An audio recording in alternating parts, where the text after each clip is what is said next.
They say revenge is a dish best served cold, but sometimes it's served with a smile so warm that nobody sees the ice beneath. 3 months ago, I lost everything in one night: my dignity, my hair, and what I thought were my closest friends. Now I'm touching my newly grown shoulder-length hair while looking at an old photo from last summer. 5 faces smiling back at me, all of them destroyed. And the funny thing is, they did it to themselves. I just didn't stop them. My name is Hannah Campbell. I'm 29 years old, and this is the story of how a simple bet revealed the monsters hiding behind friendly faces. Before I continue, if you're enjoying this story, please hit that like button and let me know in the comments where you're watching from and what time it is there. I love hearing from all of you amazing listeners around the world. Let me take you back to before everything fell apart. Chicago, Lincoln Park neighborhood, where 5 college friends kept their tradition alive for 7 years. Every Saturday night, we'd gather at Jake Morrison's apartment. You know the type: exposed brick walls, craft beer collection, a poker table he spent way too much on but justified as an investment in friendship. Jake was our unofficial leader. 31, working in tech sales, engaged to a gorgeous pharmaceutical rep named Amanda, the guy who always had to win. Then there was Megan Chen, our social media queen. 28, marketing consultant by day, wannabe influencer by night. She documented everything, and I mean everything. Pics or it didn't happen was basically her life motto. If Megan didn't post about it, did the tree even fall in the forest? Sarah Williams, 30, was finishing her PhD in sociology, the intellectual of our group, always psychoanalyzing everyone after 3 drinks. She had this way of making you feel stupid without directly saying it. You know the type, they quote obscure philosophers during beer pong. Tyler Brooks, the baby at 27, worked as a personal trainer but spent most of his money on sports betting. He was actually pretty good at magic tricks, learned them to impress girls at bars. That detail would matter later, though I didn't know it then. And me? I was the sweet one, the one who brought homemade cookies to poker night, remembered everyone's birthdays, and always played along with their increasingly wild bets. Marketing coordinator at a nonprofit, living in a studio apartment I could barely afford, but hey, at least I had my friends, right? Our poker nights had evolved over the years. What started as $5 buy-ins had escalated into something else. The bets became the real game. Loser drinks a ghost pepper smoothie. Loser texts their ex at 2 a.m.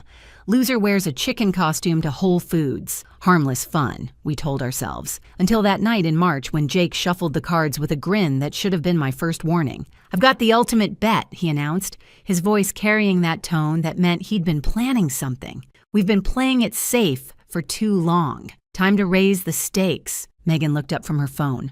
A rare occurrence. "If this is another food challenge, I'm out. That cricket protein shake nearly killed me." No, this is better."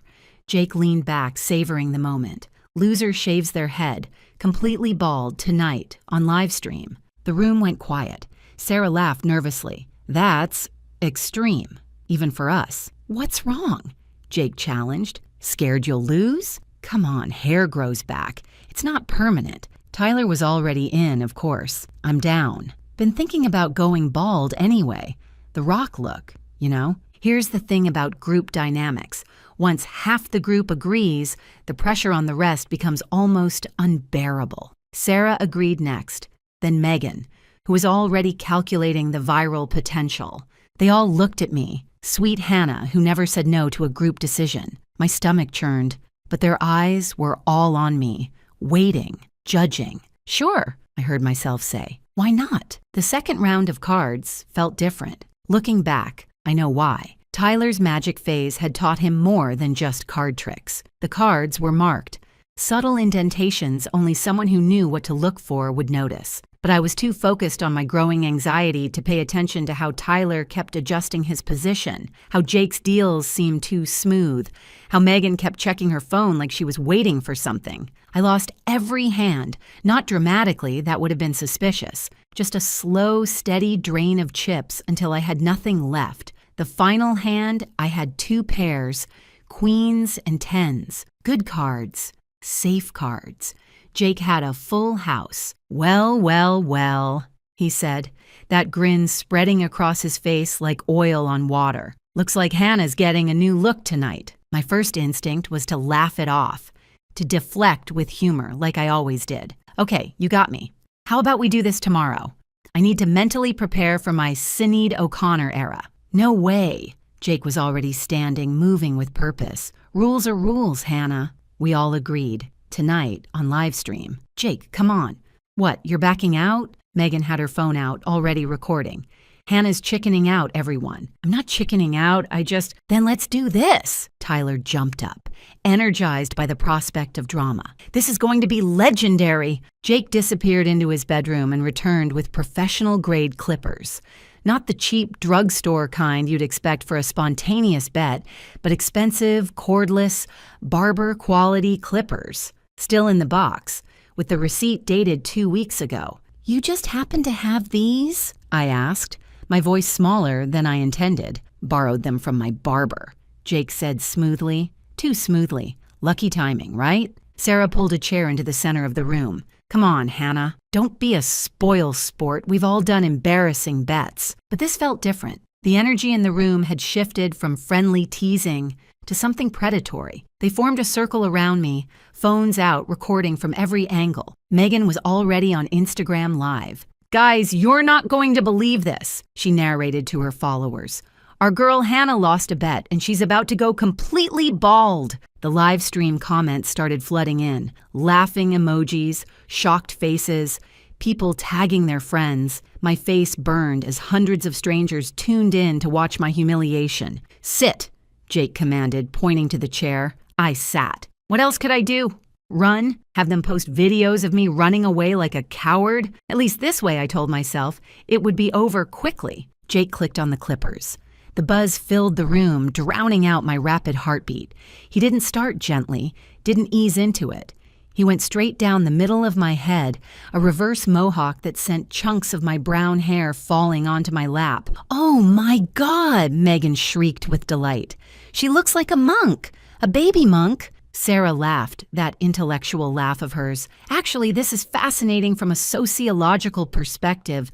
The removal of hair as a form of social humiliation dates back to... Nobody cares about your thesis, Sarah, Tyler interrupted, zooming his phone in on my face. Holy shit, Hannah, you're actually crying. I was. I couldn't help it. Each pass of the clippers took more than just hair. My hair had been past my shoulders, nothing special but mine. Now it lay in chunks on Jake's hardwood floor like dead things. Don't cry, Jake laughed, running the clippers over another section. It's just hair. God, we didn't know you were so vain, Hannah. Megan's livestream viewer count hit 500. Our entire extended social circle was watching. Comments poured in. Is she being hazed? This is brutal LMAO. Poor girl looks terrified. Your friends are savage. Tyler started making up a song.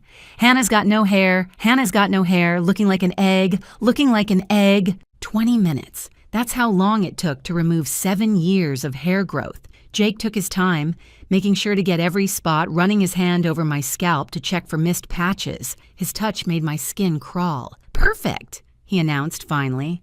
Guys, I present to you Hannah the human bowling ball. They laughed. God, how they laughed. Sarah snorted wine through her nose. Tyler fell off the couch. Megan turned her phone to selfie mode to capture her own reaction. Wait! Megan gasped between laughs. Hannah, say something to my followers. She shoved the phone in my face. I saw myself in the screen. Pale scalp, red eyes, looking like a cancer patient. 500 strangers watching, waiting. My voice cracked. I have to go. I stood up, hair falling from my lap like autumn leaves. My hands shook as I grabbed my purse. Oh, come on, Jake called after me.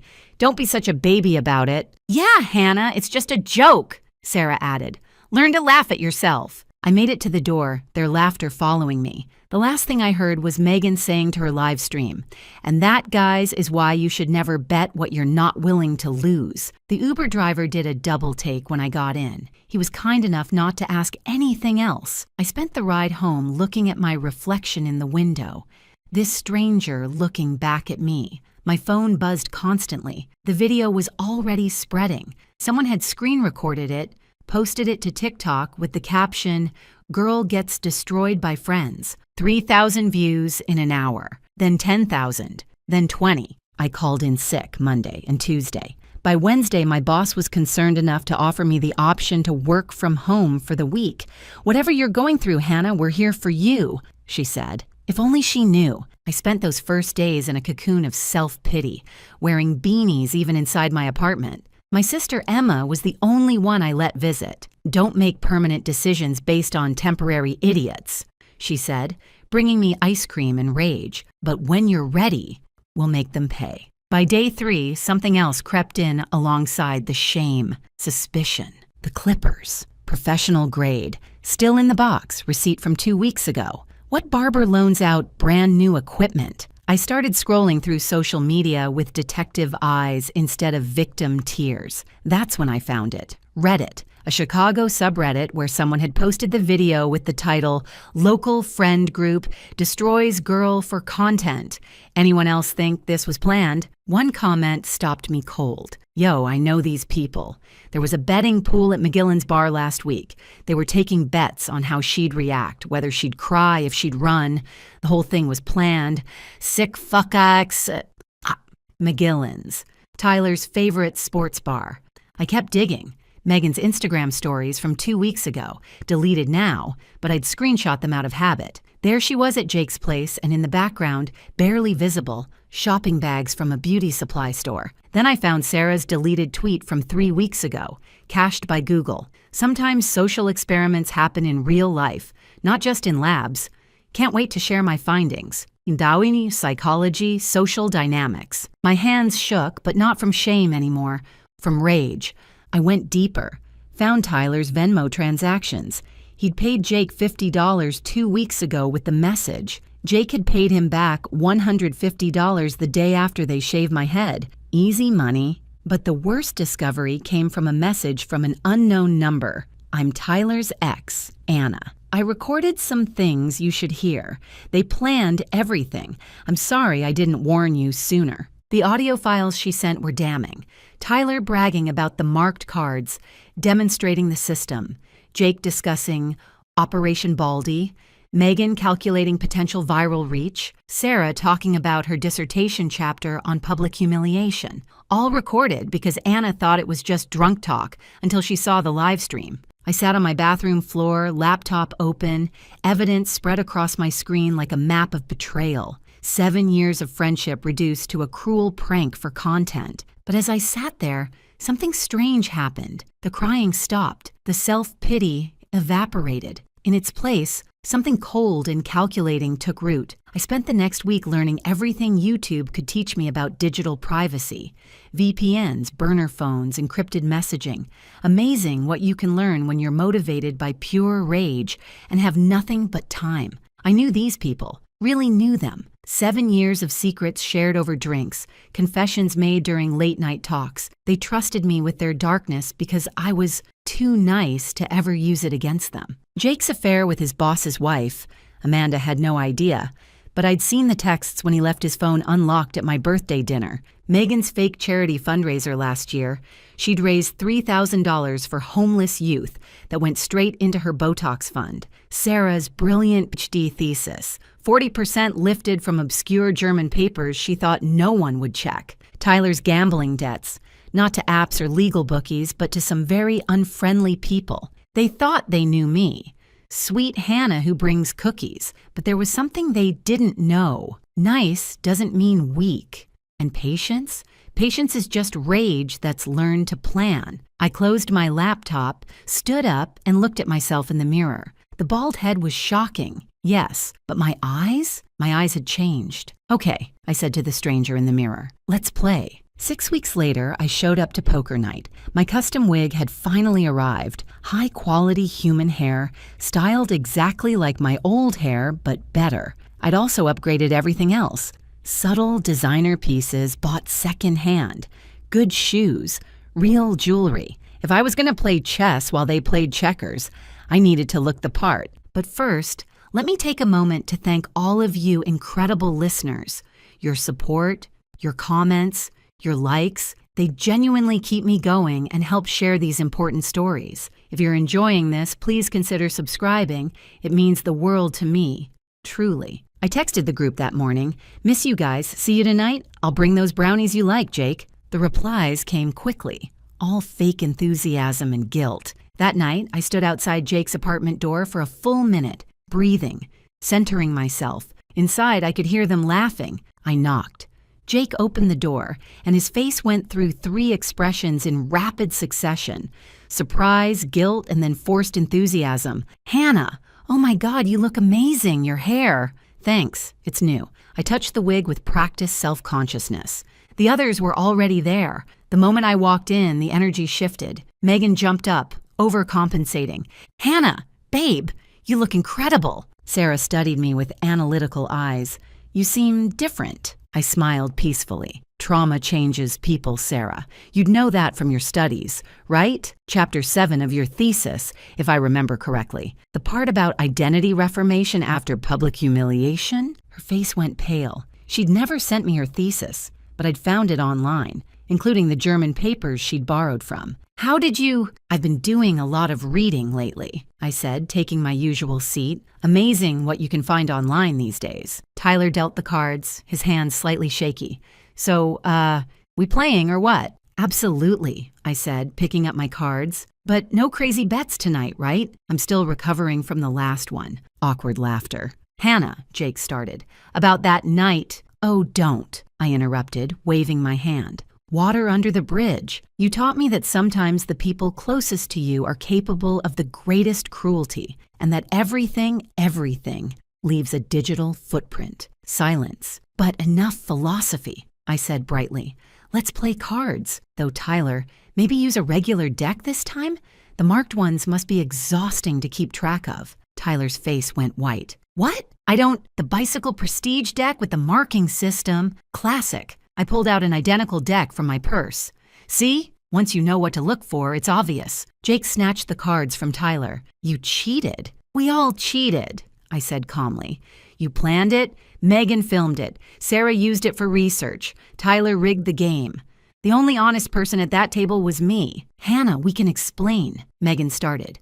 "No need. I'm here because I wanted you to see that you didn't break me. You freed me." I moved toward the door, then paused. "Oh, Jake, you might want to be careful with your phone. Amazing what someone might see, or who they might accidentally message." His hand went immediately to his pocket. "And Megan? That charity fundraiser? Such a noble cause. I'm sure the IRS would love to hear about it." "You wouldn't—" "Sarah, your thesis advisor seems lovely. Professor Zimmerman, right? He speaks German fluently." Sarah's face was paper white. "Tyler," I said finally. "Your bookie, Big Mike. He seems to think you've been holding out on him. Funny how rumors start." "Hannah, what did you do?" "Me?" I laughed, a sound like breaking glass. "I haven't done anything yet. But you know what they say about karma, right? Sometimes it needs a little push." I left then, walking out into the Chicago night. In my purse, my burner phone was already buzzing with confirmations. The game had begun. Jake Morrison had built his life like a house of cards. Impressive to look at, but one breath away from collapse. I just happened to be the breath. It started on a Tuesday. Amanda was supposed to be at a pharmaceutical conference in Indianapolis, but conferences can be canceled, especially when someone anonymously emails about a security threat that turns out to be nothing. Not that Amanda knew. Jake had deleted the email from their shared calendar. So there was Amanda, suddenly free, deciding to surprise her fiancé at his office with lunch from his favorite Thai place. Except Jake wasn't in his office. He was in his boss's office, with his boss's wife, Patricia. I didn't make Jake have an affair. I didn't force him to schedule his lunch meetings with Patricia every Tuesday and Thursday. All I did was send Patricia a text from a spoofed number. "Your husband's meeting was canceled. He's heading back to the office now." Patricia panicked. Jake panicked. And in their panic, they didn't notice Amanda standing in the doorway with pad thai growing cold in her hands. The beauty was the timing. Jake's boss, Richard, arrived just as his wife was adjusting her skirt in the hallway. Amanda was crying. The Thai food was spilled across the marble floor. "It's not what it looks like." Jake actually said that.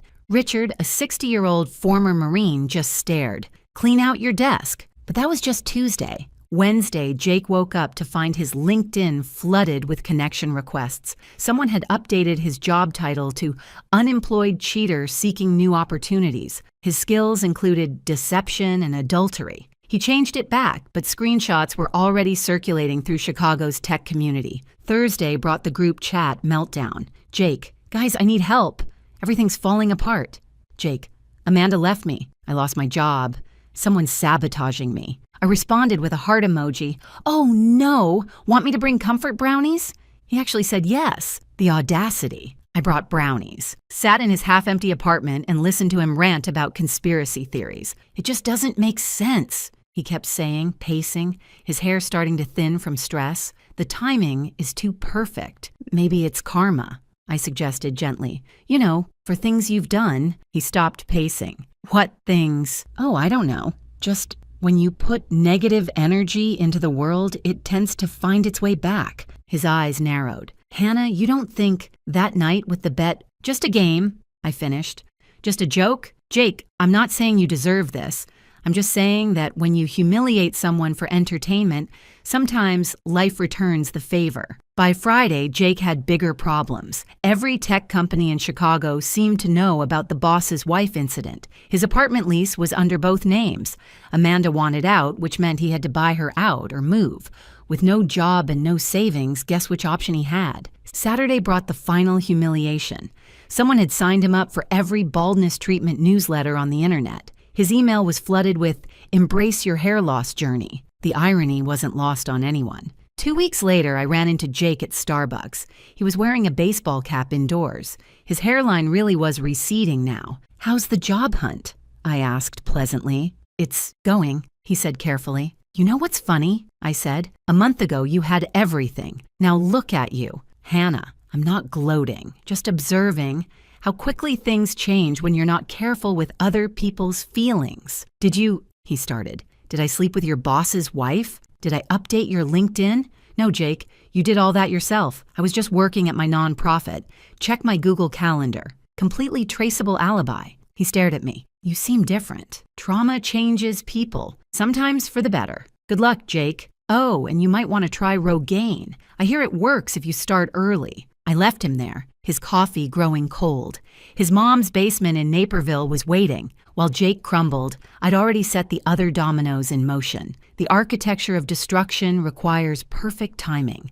Megan's Instagram empire, 50,000 followers strong, was built on lies. Her Homeless Youth of Chicago fundraiser had funded her Tulum vacation. The IRS was about to become very interested. The anonymous tip included bank statements, Instagram posts from Tulum, and registration documents for a charity that didn't exist, sent from coffee shop Wi-Fi through a VPN. Comments started appearing on her posts. Where did the charity money go? Which shelters received donations? Megan posted a defensive rant about haters and jealous people. She actually said, they hate us because they ain't us. The internet loves nothing more than an influencer who can't take criticism. A Reddit thread appeared. Chicago influencer at Megan Chen style potentially stole $3,000 from fake homeless charity.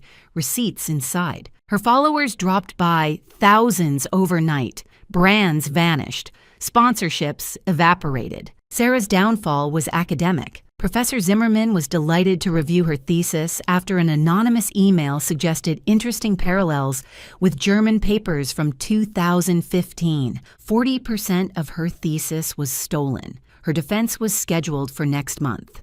The email from the department, pending investigation into academic integrity violations.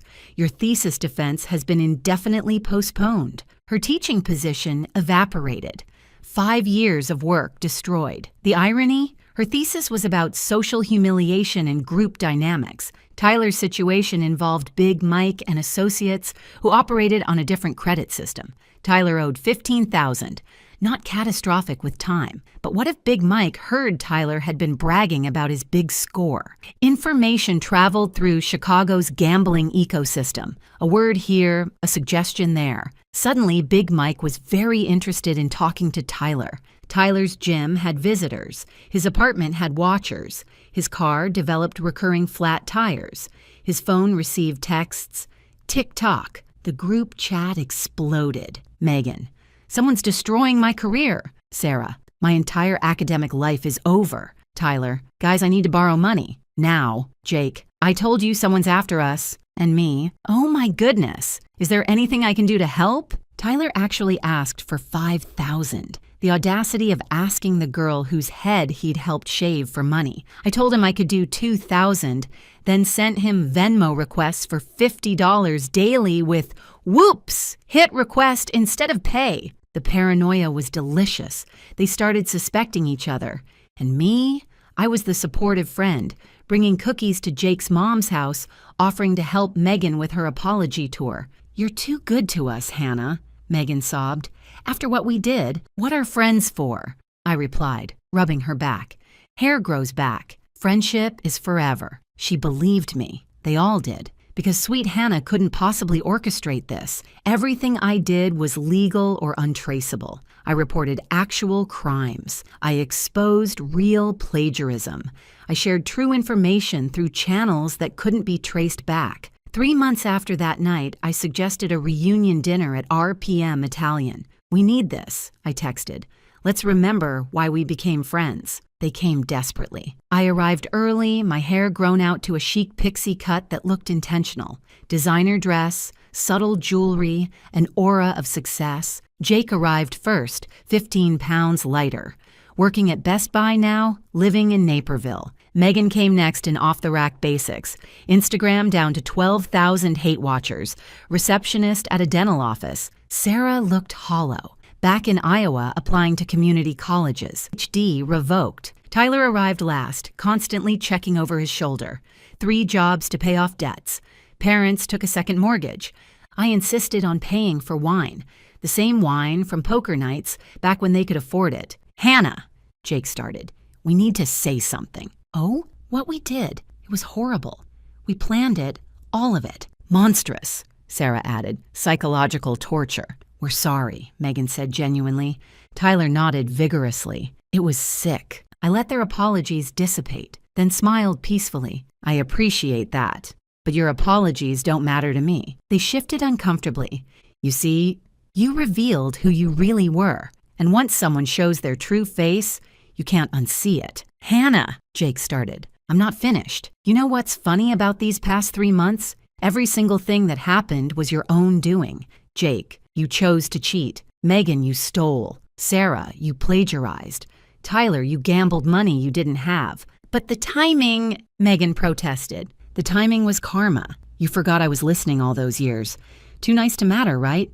Too sweet to be dangerous? Sarah's eyes widened. It was you! I laughed.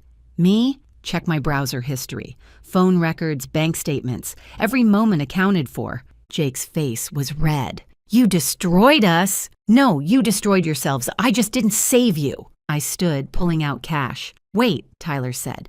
The stuff with Big Mike. Did I tell him you were skimming? Number. Did I prevent rumors from spreading? Also no. I leaned close. Nobody's after you. You're after yourselves. You've always been your own worst enemies. I just stopped protecting you from that. I straightened up. Oh, one more thing. Anna, Tyler's ex. She recorded everything. Your planning sessions, Operation Baldy, your betting pools. She sent them to me after the live stream. Their faces went white. Don't worry, I won't release them. Unless you come near me again, consider it mutually assured destruction. She was recording us? Tyler whispered. She thought your bragging was just drunk talk until she saw what you did to me. Guilt's funny that way. I walked toward the exit, then turned. The saddest part? If you'd just been honest, just said you wanted to be cruel for laughs, I would have walked away.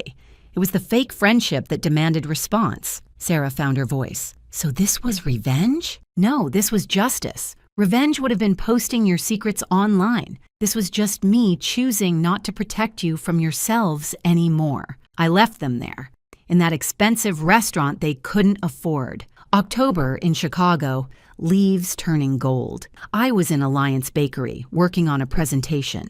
My hair had grown to a stylish bob. My promotion to Director of Development had come through. Turns out, when you stop being everyone's doormat, people see leadership potential. Hannah? Sarah stood there in a Walmart uniform, looking exhausted beyond physical tiredness. Sarah, how are you? She laughed bitterly. Can I sit? I gestured to the chair. I work at Walmart now, in Iowa.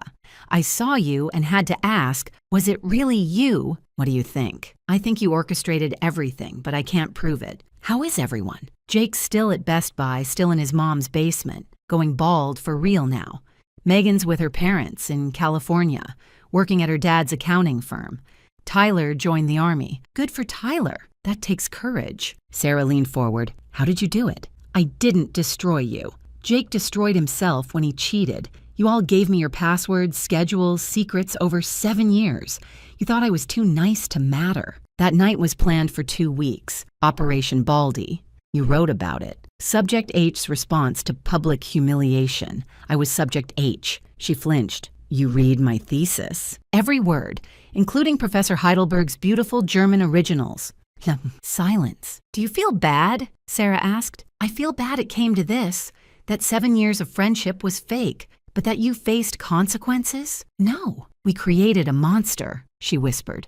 No, you revealed one. My monster only comes out when someone tries to destroy me. Yours came out for fun. She stood to leave. We were good friends once, real friends, and we threw it away for laughs. Yes, you did. The recordings Anna made. Do they really exist? I smiled. What do you think? She left without answering. My phone buzzed. My new friend group planning Friday game night. No bets, just fun. A news alert appeared.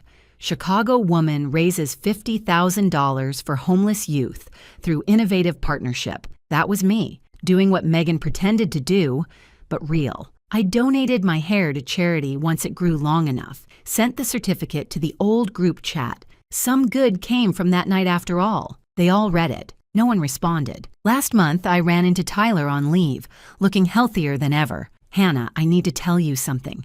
The marked cards, everything. It was my idea. I'm sorry, really sorry. Not because of what happened after, but because you brought brownies every week. You remembered my mom's birthday. I know. I'm sorry. You showed me who you really were. In a way, you did me a favor. I spent 7 years being nice to people who didn't deserve it. Now I save my kindness for people who do. Do you forgive us? Forgiveness implies I care enough to hold a grudge. You're all just lessons learned. The army therapist says what we did was psychological assault. Gitius, smart therapist. Were you really going to let Big Mike break my legs? I turned back. I don't know Big Mike, but I heard he doesn't like being lied to. Funny how rumors spread. I left him processing that sweet Hannah would have let him face physical harm. My presentation was titled, Building Trust in Corporate Partnerships. The irony wasn't lost on me. The coffee shop played a song from that night. For a moment, I felt the old pain, then remembered Jake in his Best Buy vest, Megan at reception, Sarah in Walmart, Tyler in fatigues. They'd wanted to break me for entertainment. Instead, they'd forged something harder, smarter, more dangerous than they'd imagined. I raised my coffee in a silent toast to the girl who'd walked into that apartment. She was gone, but not forgotten. She was the sacrifice that created who I was now. My phone buzzed. Amanda, Jake's ex. Is this Hannah? Thank you for that text about Patricia. You saved me from marrying a cheater. I typed back. I don't know what you mean, but I'm glad you're free. She responded, sure you don't. Want to grab drinks? I agreed. After all, the best revenge is living well. The end. They'd bet against the wrong person, gambled their futures on the assumption that kindness equals weakness. They lost everything. And me? I learned that sometimes the sweetest revenge is served with a smile and the simple decision to stop protecting people from themselves. They created their own destroyer, armed with their own secrets. Hair grows back, trust doesn't. And sometimes that's exactly how it should be. I'm Lana Anderson, 29, the sort of woman who eats lunch standing by the sink because it's the only spot the sunlight reaches and the counter isn't covered in clutter. It was Tuesday, 11:43 a.m. Bangkok time glowing on the microwave, a plastic bowl of noodles sending up steam, the apartment so silent I could make out my upstairs neighbor's sneeze. Then the phone buzzed with an unfamiliar out-of-state number. I almost ignored it. I should have. Is this Lana Anderson? The voice was polished, clipped, impersonal. This is Tracy from Silver Oak Mortgage Servicing. We're calling about your overdue mortgage payment. We've sent multiple letters." I actually laughed, thin, shaky, and hollow. "What mortgage?" It bounced off the cabinet and died. "The property at 412 Lavender Drive," she said, reading from her script. "You're listed as the primary borrower. The current outstanding—" My fingers locked around the counter, the skin turning pale. "I rent 600 square feet. My mattress still on the floor. No sofa. Definitely no house." She hesitated. I heard papers shifting like dry leaves. "Could you confirm your birth date and social?" I did, because what else can you do when reality slips sideways? She read them back. Perfect match. For a second, everything narrowed. The walls stretching, the air going thin. In my head, a pulse of disbelief kept time. No, no, no. Somehow, 18 months earlier, a mortgage had been opened under my name. 10 months later, payments stopped. Foreclosure already in motion. My voice sounded distant when I asked, "Who co-signed?" The reply came flat and certain. "Gregory Anderson. Your father." The noodles sat untouched, cooling to silence. I ended the call, then immediately punched in his number, listening to that same old ringtone that always brought to mind dripping umbrellas and rain-soaked sidewalks. "Lana," he said at last, his tone carrying that faint irritation of someone woken from a nap they never earned. "What's going on? Did you put me on a mortgage?" The question came out sharp. The silence that followed felt physical, heavy, almost tangible. After a beat too short to be natural, he replied, "Why would you think that?" "Because a bank just phoned about a house I supposedly own," I said, my pulse quickening, "and you're listed on it too." This time, the quiet stretched, filled with every old argument and unfinished apology that had ever passed between us, settling like dust. "Listen," he said finally, exhaling. "Calm down. It's nothing serious." A dry laugh broke from my throat. "Not serious? Identity theft and a $500,000 mortgage aren't a misunderstanding, Dad. That's fraud." In the distance, another voice floated through the line, soft and unmistakable. "Rachel, my sister, 5 years younger, forever the storm our mother tried to sculpt into something beautiful. She needed help," he said at last. "You used that old power of attorney, didn't you?" I asked quietly. "The one I signed when I was 18, so you could deal with the student loan appeal." "We handled it," came my mother's voice, soft and foggy against his solid indifference. "You weren't using your credit for anything important." My legs folded beneath me, the chair dragging over the tile with a harsh sound that felt like scolding. Within an hour, I had drafted a fraud affidavit. I froze my credit, filed with the FTC, the acronyms piled up like makeshift barriers against a flood that was already swallowing everything. But it wasn't enough. Not yet. I stared at the cold noodles and pictured 412 Lavender Drive, a house I'd never walked through, yet was already sinking into as if the ground had opened beneath me. I thought of Rachel, yoga pants, perfect lighting, the brunch laughter that served as the soundtrack to a life my credit had apparently financed. And then, the quieter version of me surfaced, the dutiful daughter who paid every bill and swallowed every resentment. She was finished. I texted Jenna Price, my college friend turned lawyer, the kind of attorney whose name traveled in whispers down corporate hallways. Identity theft, elder abuse, ugly situation, urgent, call when free. She called back within 6 minutes, listened the whole way through. "Lana," she said, her tone sharp and steady, "we can do this clean or we can do it loud. You decide what's clean. Affidavits, complaint, give Silver Oak a chance to correct their error. If they stall, we go loud. Injunction, discovery, depositions. Either way," she added, "you're not paying their debt." I let out a long breath. "There's something else," I said, hating how familiar the bitterness tasted. "I might know someone inside Silver Oak's compliance department. Use that if you trust them." I thought of Alicia, razor-sharp, self-contained, the woman who once shared Sunday coffee with Evan, back when he and I were still planning a future he eventually outgrew. We were never adversaries, just a footnote neither of us liked to reread. When Evan and I became serious, she moved across the country, though apparently not far enough. Then my phone lit up again. "Evan, everything okay?" He knew most of the story, Rachel's golden pedestal, my role as the family's permanent support beam, but not the parts about debt masked as devotion, or the night mom smiled and said you're strong, honey, while sliding another bill my way. Not okay, but fixable, I typed back. Call later? Another incoming call. Rachel. I hit decline.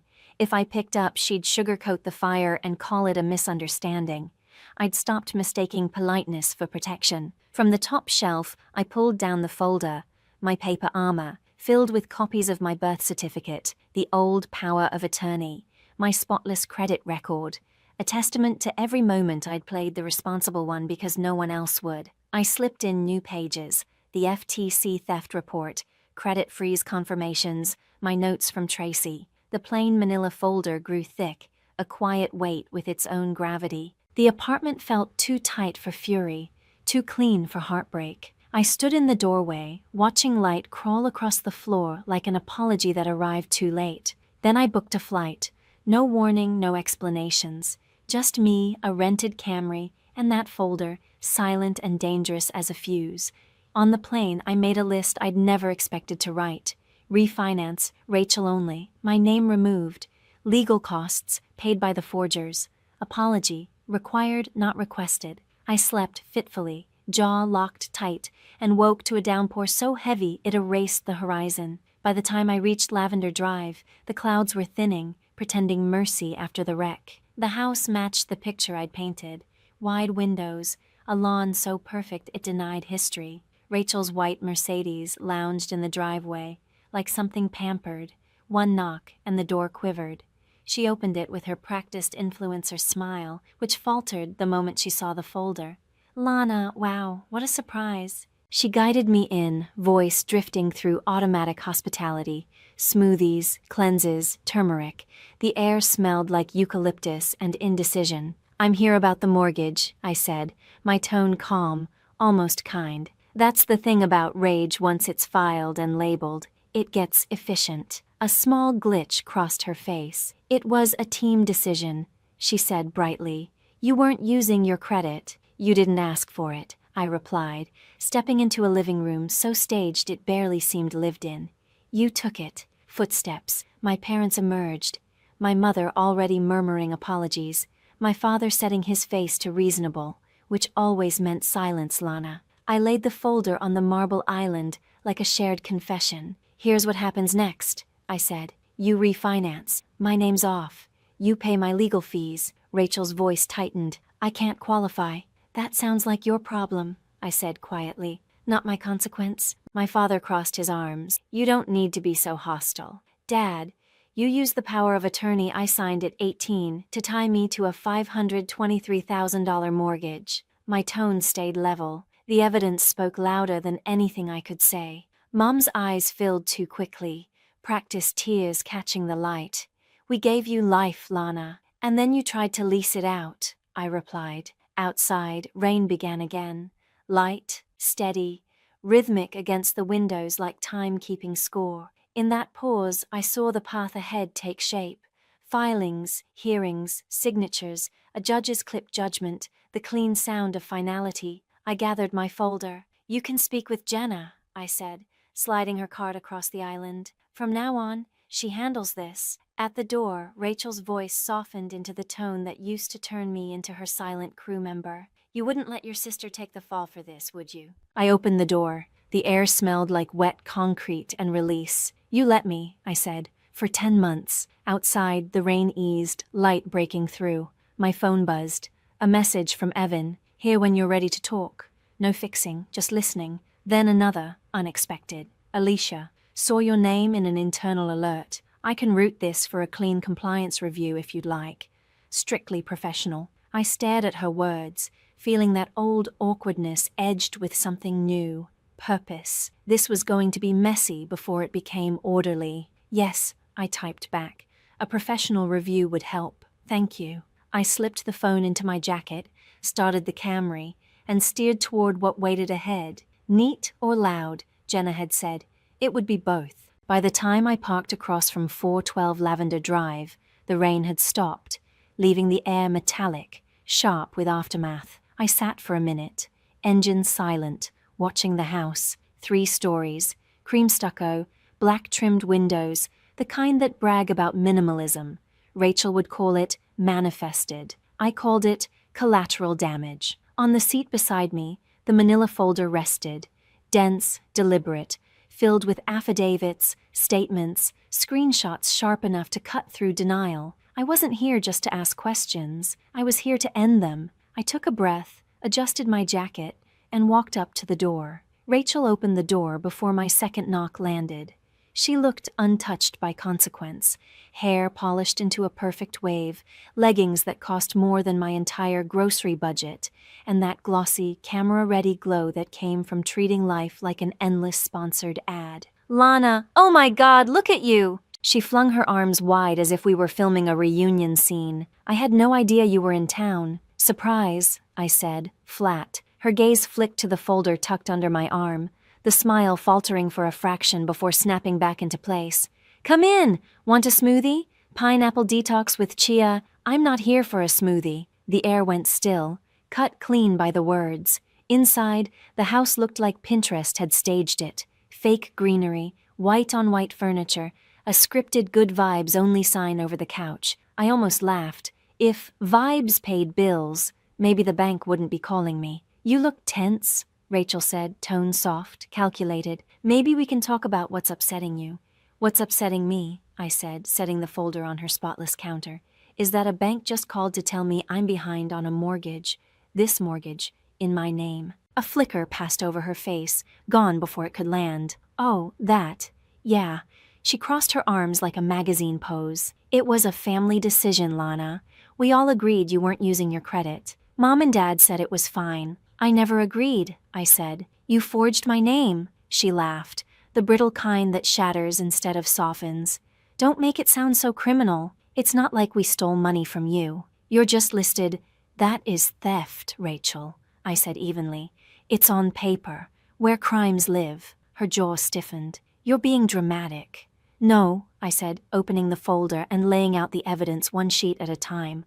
Forged signature, expired power of attorney, statements. "I'm being thorough." The door creaked open behind me. I didn't have to turn to know. Mom's voice came first, wavering. "Lana, honey, what's going on?"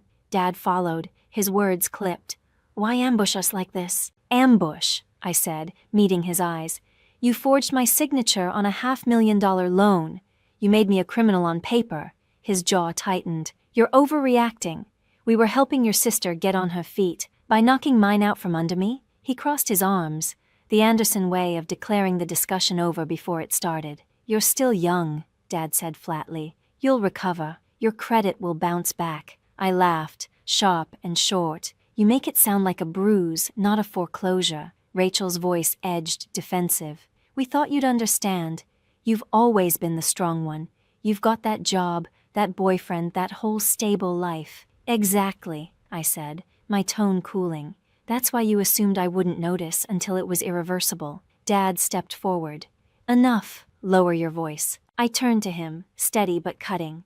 "You took a power of attorney I signed at 18 for a student loan appeal and used it to buy your favorite child a house. That isn't a mistake. That's fraud." "Don't say that word," Mom gasped, eyes wide. "It sounds so ugly." "It is ugly." The silence that followed was brittle as glass. Then Rachel tried again, her tone trembling. "What do you want, Lana? Money? I can't refinance now. My credit's wrecked. Maybe if you give me time—" "No." I pushed a document across the counter toward her. "You refinance this property in your own name. You pay every legal fee. You send written proof when it's done." Dad let out a dry scoff. "You're not taking your own family to court." I met his stare, unflinching. "Already hired counsel. Her name's Jenna. You'll hear from her soon." Rachel went pale. "Lana, please, wait." I closed the folder with a crisp snap. "You should have waited before signing my name." I turned for the door, but Mom's hand caught my wrist, her eyes gleaming with perfectly timed tears. "We gave you life, sweetheart, and then you signed it away," I whispered, freeing myself. Outside, the evening air was cool, edged with rain and clarity. For the first time in years, I didn't feel small. I slid into the Camry, heart racing, as my phone vibrated. "Alicia, reviewed the initial file. Something's off with the notary stamp. I'll run it quietly and keep you posted." Then another. "Evan, Dinner tonight, or do you want space? A faint smile crossed my face. Space tonight. Thank you. One more buzz. Unknown number. Rachel here. Please stop. The bank called. They're auditing the loan. You're going to ruin everything. I stared at Rachel's message until the letters bled into one another. No, Rachel, I thought. You already did. I hit delete. Then I turned the key in the ignition. Neat or loud, Jenna had said. For the Andersons, Neat had left the building a long time ago. 3 days after I'd walked out of that perfect hollow house, Jenna's email arrived. The subject line was a single word: progress. Attached was a PDF that practically sounded like rustling paper when I opened it. Silver Oak Mortgage's official acknowledgement of my fraud report and confirmation of an internal investigation. Translation: they were panicking, and the reason they were panicking had a name. Alicia Barnes, Evan's ex, my accidental ally. She'd called the night before, her tone low and careful. Lana, this stays between us, she said. I pulled the original loan file. It's a train wreck. What kind of wreck? I asked. The forgery kind, she said. The notary who supposedly witnessed your signature, Margaret Boyd, hasn't worked in real estate for 6 years. She runs a dog rescue in Arizona now. Her license expired long before this loan even existed. My pulse kicked hard. You're certain? Absolutely. That's strike 1 I heard her typing, brisk and efficient. Strike 2, your income verification. The file says you're a senior software engineer making $147,000 a year. I almost laughed. I've never made more than 63. I'm in logistics. Exactly. The letterhead company on the verification doesn't exist. Total fabrication. She paused, and I could hear another flurry of keys. Strike 3, the payments. Every mortgage payment on record came from an account owned by Gregory and Linda Anderson, your parents. So Rachel hasn't paid a cent, I said quietly. Not one. I leaned back, eyes fixed on the ceiling, the air thick and heavy like a storm waiting to drop. So they used my name, my credit, their money, and Rachel's entitlement to buy a house none of them could afford. Pretty much. I rubbed at my temple. What happens now? Silver Oak will work with your attorney, Alicia said after a pause. They'll hold off foreclosure until the fraud case is settled. But, Lana, what? You didn't hear this from me, but your sister already tried to charm a junior compliance officer into delaying the audit. She said it was all just a family misunderstanding. I let out a slow breath. She never learns when to stop digging. Then she's about to, Alicia replied. After the call ended, I typed out everything she'd told me and sent it straight to Jenna. Within an hour, Jenna had filed an injunction to pause the foreclosure until the fraud investigation ran its course. That single filing meant Silver Oak was legally barred from touching me while the case remained open. Just like that, the current began to shift. A week later, I sat across from Evan in a dim Thai restaurant, idly stirring a bowl of curry that tasted like nothing. He reached across the table, brushing his thumb lightly against my wrist. You've been miles away all night, he said quietly. I'm still processing, I told him. It's like realizing your parents borrowed your life and forgot to return it. He gave a faint, tired smile. You always take care of everyone, even the ones who hurt you. Maybe this time you look out for yourself. I wanted to thank him, to tell him I was trying, but all I could do was nod. His phone buzzed, screen lighting the tabletop. I caught the name before he turned it face down. Alicia Barnes. Our eyes met. He started to explain, but I stopped him. It's fine, I said. She's helping with the case. You sure you're okay with that? He asked. Not entirely, I admitted. But I'm more interested in justice than jealousy right now. That earned a quiet laugh. That's exactly you, he said. The next morning, Rachel called twice, then sent a voice message layered in forced composure. Lana, please call me. The bank's threatening foreclosure. They say I have to refinance or sell. Mom's crying nonstop. You're destroying our family's reputation. Can't you just stop this? I listened once, then forwarded it to Jenna with a note. Evidence of continued manipulation. 2 days later, Jenna texted, they offered Rachel a refinance. She didn't qualify. Credit score 531. I couldn't help a dry laugh. Even payday lenders would pass on that. Next came a short sale offer. Rachel refused. Her words, verbatim, I manifested this house. Manifested a felony, I muttered. Silver Oak's patience ran out soon after. They filed a foreclosure notice, naming Gregory Anderson and Rachel Anderson as the primary defendants, not me. For the first time in months, my name wasn't sitting in the crosshairs. When I read the notice, something deep inside me finally loosened. That night, I stepped out onto the balcony, the rain tapping softly against the glass, city lights stretching and bleeding in the distance. Relief came quietly, heavy and slow, like surfacing after too long underwater. But beneath it lived something else, anger. Not the chaotic kind, but the steady, deliberate kind that sharpens to a point. I wasn't done yet. Jenna called the next morning. "The bank's moving quickly," she said. "We'll need you at the foreclosure hearing next week. It's mostly procedural, but..." Her voice softened, a smile audible even through the line. "I think you'll like the part where they realize they're officially out of excuses." I leaned against the window, the city pale in early light, my heartbeat calm for the first time since that call at 11:43 a.m. "I'll be there," I said. "Wear something blue," she added. "Judges like blue. It reads as composed." A small laugh escaped me. "After everything, that's what you're worried about?" "Always plan the optics, Lana," she replied, "especially when the guilty ones worship appearances." After the call ended, I stayed by the glass for a long time, staring at my reflection. Tired, a little hollowed out, but upright. I thought about Rachel's curated furniture, my father's cold logic, my mother's trembling apologies, and realized none of them frightened me anymore. If they wanted composure, I'd give them that, but if they wanted silence, they'd get the truth instead. The morning of the hearing arrived heavy and gray, the kind that smelled like wet asphalt and consequence. I left early, dressed in a navy blazer, just as Jenna advised. Calm, deliberate, unshakable. Outside the courthouse, she handed me a coffee. "Ready to watch a family implode under oath?" she asked. "I've been ready since they forged my name," I said. Inside, the courtroom buzzed with the low hum of anticipation. Creaking benches, shuffling papers, fluorescent lights that made everything too bright. 3 rows ahead sat my parents and Rachel, arranged like a portrait of denial. Rachel looked straight out of a reality show, crisp white blazer, lipstick too bold for morning, heels clicking on marble like punctuation. My father had chosen his best suit, posture stiff, face set in that old belief that confidence equaled control. My mother gripped her purse as if it held the power to rewrite the ending. Rachel's gaze found mine. No fake warmth this time, no saccharine tone, just the cold, startled understanding that the script had changed and I wasn't background anymore. "Don't look away," Jenna murmured beside me. "They need to see who they did this to." The judge entered. Everyone stood. Paper rustled, chairs scraped.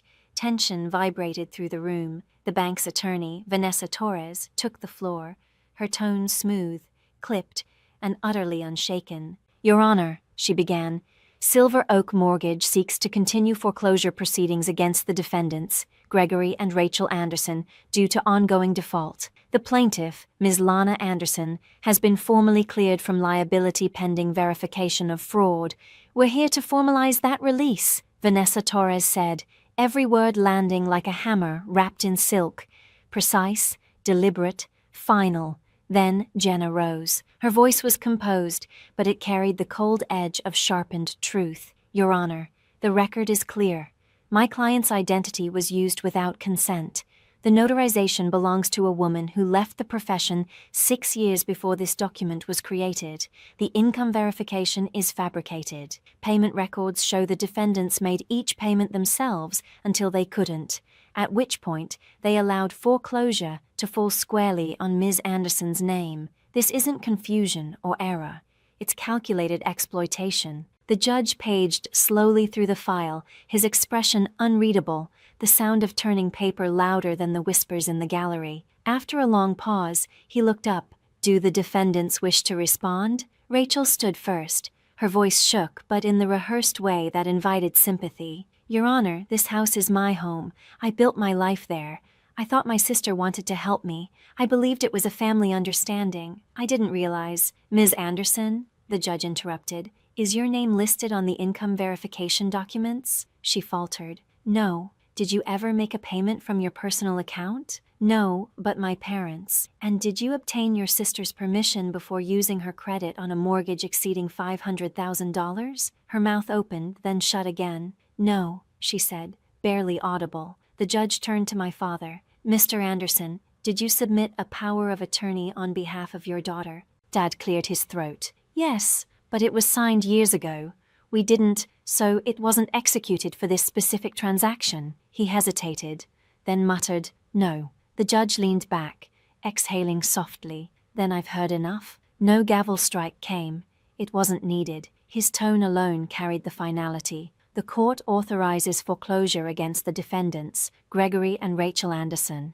Ms. Lana Anderson is fully released from liability, pending the conclusion of the fraud investigation. Silver Oak Mortgage reserves the right to seek damages from those responsible for falsified documents. It was done in under 15 minutes. The air thickened with silence. Rachel's complexion drained to paper white. My mother's lower lip trembled. My father's face set like stone, not in remorse, but in anger. When the judge dismissed the room, I rose slowly, feeling the weight of motion and meaning in my legs. Jenna gathered the papers with practiced precision, tucking them neatly into her briefcase before murmuring, one chapter closed. Outside, the rain had started again, soft, rhythmic, not punishing, but purging. As we descended the courthouse steps, I heard my father's voice behind me. You didn't have to do this. I turned to face him. You're right, I said quietly, but you made sure I didn't have another choice. Mom stepped forward, her expression a portrait of wounded grace. You've humiliated your sister. She managed that herself, I replied evenly. You both just helped her get there faster. Rachel lingered on the top step, streaks of mascara sliding down her face like ink bleeding through paper. For once, she didn't defend, didn't charm, didn't perform. She just stood there, fragile and silent, almost human. Jenna touched my arm. Come on, before your mother turns this into Act 2. We walked to the car in silence. The windshield wipers moved in slow, steady sweeps as the courthouse faded in the rearview mirror, but the ache in my chest didn't fade with it. I thought I'd feel vindicated, I said finally, watching the gray world pass by. But all I feel is hollow. That's normal, Jenna said. Justice doesn't always come with satisfaction. Sometimes it just comes with quiet. I nodded, watching raindrops race each other down the glass. That night, I sat alone in my apartment, a cup of tea cooling in my hands, the court order spread across the table, my freedom rendered in legal ink. My phone buzzed, an unknown number flashing on the screen. I didn't need to check it. Rachel's voice came through, thin and ragged. You really did it, she whispered. You let them take everything. I closed my eyes. No, Rachel, I said softly. You handed everything away. Her voice broke. You've ruined us. No, I said. I stopped you from ruining me. Then I ended the call. The silence that followed wasn't peace, but it was ownership. For the first time since that Tuesday morning call, I felt solid, no longer falling, no longer flinching. But Jenna was right. One chapter was done. The next one, the one with consequences, was just beginning. 2 weeks after the hearing, her email arrived. The subject line read, "Time to go on offense." Inside was a draft of the civil suit, damages for identity theft, credit destruction, emotional distress, and loss of financial opportunity. At the bottom, the total, $215,000. I exhaled slowly, staring at the figure. It wasn't revenge, it was arithmetic, the price of their choices written in black and white. For years, I'd been the one who patched things up, who kept family secrets buried and conflicts quiet. But this time, I wasn't the cleanup crew. I was the reckoning. I texted Jenna one word, file it. Within 48 hours, the papers were served. No warning, no soft preamble, just envelopes landing like well-aimed consequences on their doorstep. The fallout was immediate. Rachel left a 6-minute voicemail that swung between sobbing and fury. Lana, how could you do this? I'm your sister. You're really suing family over paperwork? Do you even care what this stress is doing to Mom? I didn't respond, but I saved it. Jenna called it useful evidence, a living exhibit of guilt and manipulation. Dad's response came by email. We gave you everything. Is this how you repay us? I forwarded it to Jenna with the subject line, Entitlement, Exhibit A. The real surprise came 3 days later, from Uncle Rob. I hadn't seen him in years. Mom's younger brother, the quiet one who always stayed out of the family theatrics. His text was simple. Heard what happened. Coffee this weekend, my treat. We met at a lakeside diner that still smelled of burnt toast and truth. Before the waitress even filled my cup, he slid a thick folder across the table. Been holding on to this, he said. Inside were trust documents, our grandparents' estate. When they'd passed, the money was meant to be divided evenly among all the grandkids. Only one had been dipping in. Rachel, Rob said, stirring his coffee. 118,000, all before she turned 25. Your parents told me it was for her career development. She spent it on retreats, cars, and interior design. My throat tightened. I never saw a cent. He gave a dry chuckle. I know. That's why I kept copies. Figured someday the truth would matter. For the first time, I understood. Not everyone in this family was blind. Some were just waiting for the match to catch. Will you testify if it goes to court? I asked. Gladly, he said. When I told Jenna, her reaction was instant and gleeful. That's gold. A character witness and financial documentation. We're not just winning, Lana. We're setting precedent. And that's when the offers started. First came a $20,000 settlement with a non-disclosure clause. No admission of guilt, their lawyer wrote. Jenna didn't even pause. Add a 0, she said, or don't bother calling again. Next came 60. The NDA had vanished, but the apology clause was still missing.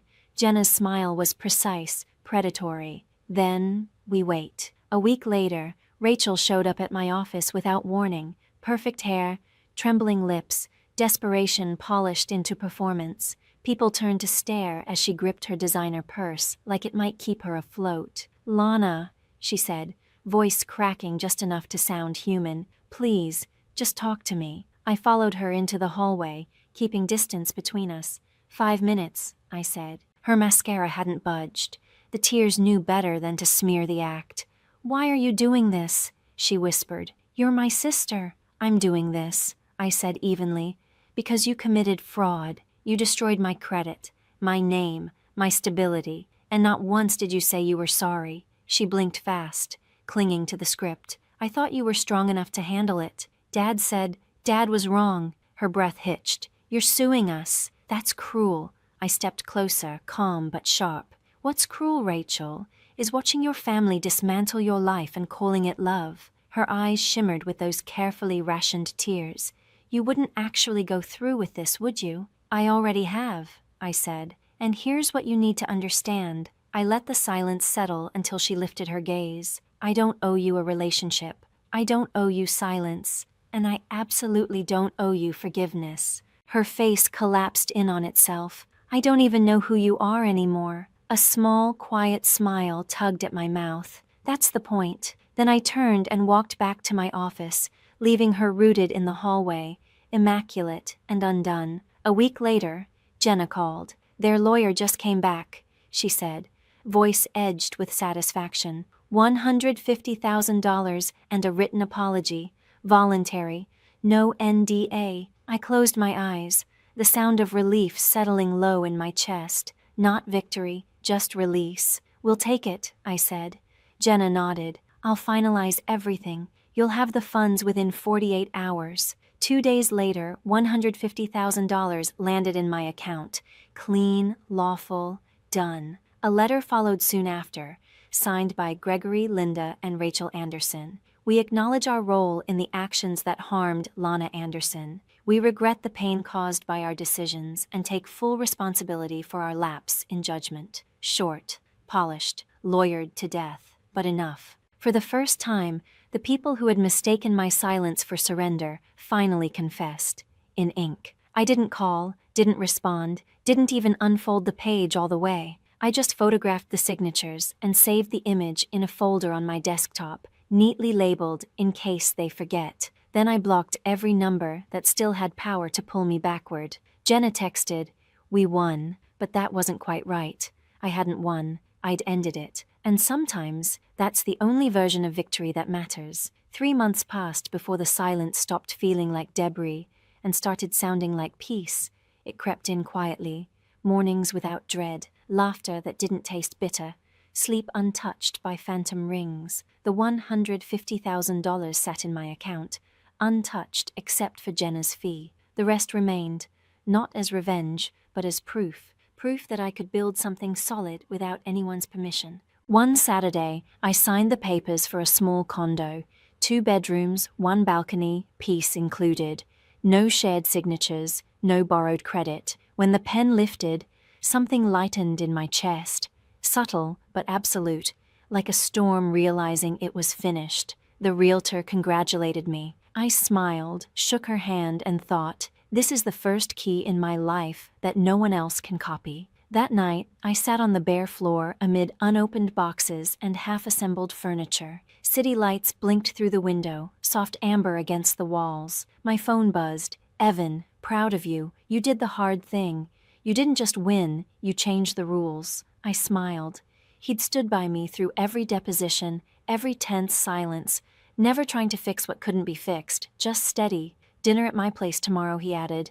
No lawyers, just us. Wouldn't miss it, I typed back. A few minutes later, another notification. Alicia. Case officially closed. Silver Oak issued their final report. Fraudulent origination confirmed. Borrower fully exonerated. I typed slowly. Thank you for everything. You didn't have to help, but you did. She responded almost instantly. Call it professional redemption. Besides, Evan always said you were the one who actually finishes things. This time her name didn't sting. The triangle was gone, replaced by mutual respect and something close to closure. Later, when the city quieted, I opened my laptop. There was still one thing left. Over the months, I'd kept a meticulous journal. Every call, every lie, every signature, every family favor. That night, I turned it into a post for a financial survivors forum. My parents forged my name on a mortgage. My sister lived in a house I was paying for without knowing it.